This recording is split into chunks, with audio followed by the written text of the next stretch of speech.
guys, hello. Ayan, good evening.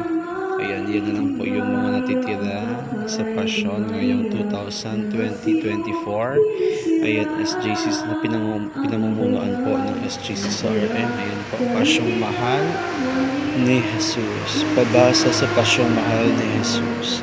Ayan guys.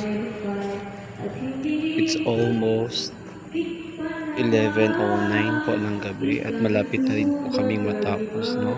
Nagsimula po kami kaninang umaga, alas 8 ng umaga, at kami po ay magtatapos ngayong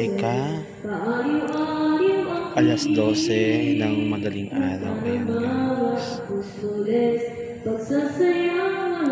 Praise and thank you, Lord Jesus, sapagkat patuloy po kaming ginagabayan, patuloy niyo po kaming minamahal sa kabila ng aming mga kasalanan na nagawa sa aming buhay.